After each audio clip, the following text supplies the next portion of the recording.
Today we will be reading Chapter 9 of Frindle by Andrew Clements. Chapter 9, Chess.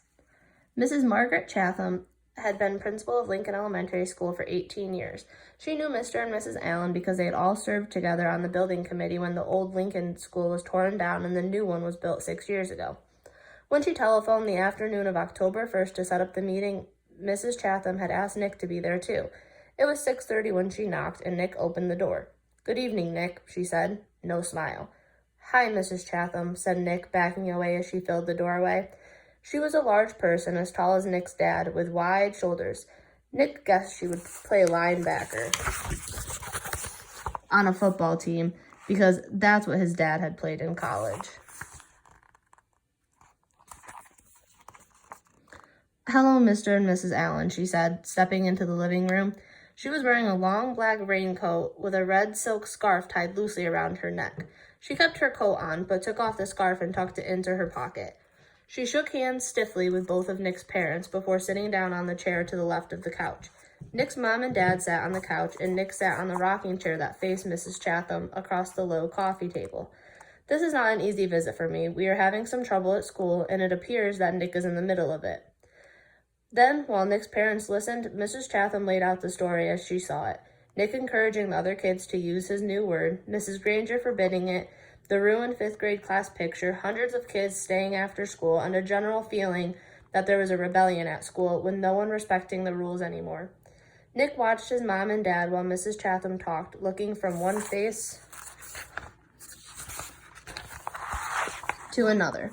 His dad was listening carefully and nodding and frowning. He looked embarrassed about the trouble, but his mom looked kind of annoyed. And when Mrs. Chatham finished her story, Nick's mom was the first one to speak. "But doesn't all this seem like a lot of fuss about something pretty silly?" Nick sat quietly, but in his mind he shouted, "Hurrah for Mom, hurrah for mothers everywhere." His mom wasn't annoyed with him. She was annoyed with Mrs. Granger, maybe even annoyed with Mrs. Chatham. This was getting interesting. Mrs. Allen was still talking to the principal. "I mean, is there really any harm in the children making up a funny word and saying it? Does there have to be a rule that a word like this may not be used?" Mrs. Chatham sighed and said, "Yes, I suppose it does seem silly, but Mrs. Granger thinks that it's rather like keeping children from saying ain't. There have to be standards. That's why we have dictionaries, and really the problem isn't so much the word itself, it's the lack of respect for authority." Mr. Allen said, "Mrs. Granger's right about that.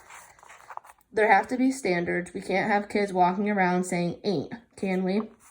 And that's when Nick piped in. "You know that big dictionary in Mrs. Granger's room? The word ain't is right there in the book.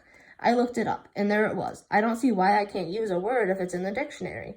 Mrs. Granger even said that her big dictionary was the law. Nick looked from face to face to face. That stumped them all. He had just launched at a first-class thought grenade. "Well, yes, but, well, as I said, the word ain't and even the word frindle, these are not the real issue here," said Mrs. Chatham.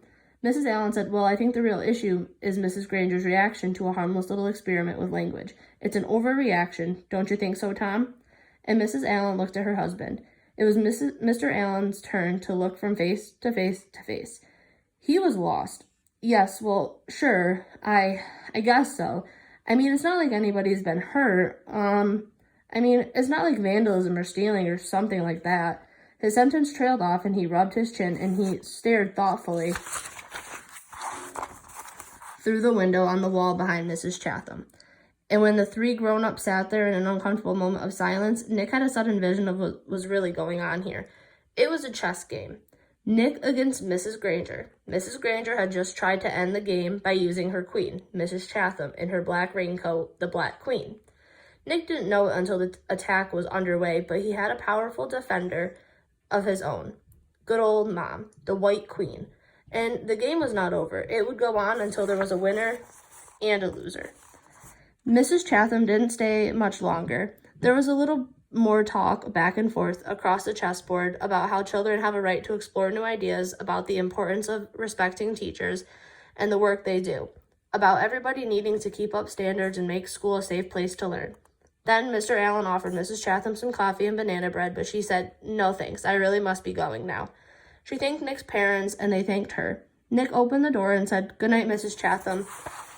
Then the Black Queen put on her red scarf and walked off into the October night. Twilight. Nick, I think we'd better talk a little more about this, said his mom, sitting back down on the couch. If I find out that you've been disrespectful to Mrs. Granger or any other teacher at school, then you really will be in big trouble. I haven't been disrespectful, honest. I did get everybody started using my word, but like you said, it's not hurting anybody, and I'm sorry if me and Dave and Pete got everybody to ask Mrs. Granger to borrow a Frindle. That was mean, I guess, but she started it by making kids stay after school and write 100 sentences just for saying my word once. All the kids like to use my word. It's just fun, that's all. Well, said Nick's dad, if it gets everyone upset and makes the principal come talk to your mother and me, then it must not be fun for everybody, is it? And I think you should just tell all your friends to knock it off right now. I mean it. Tomorrow. Nick shook his head. I can't, Dad. It won't work. It's a real word now. It used to be just mine, but not anymore. If I knew how to stop it, I think I probably would, but I can't.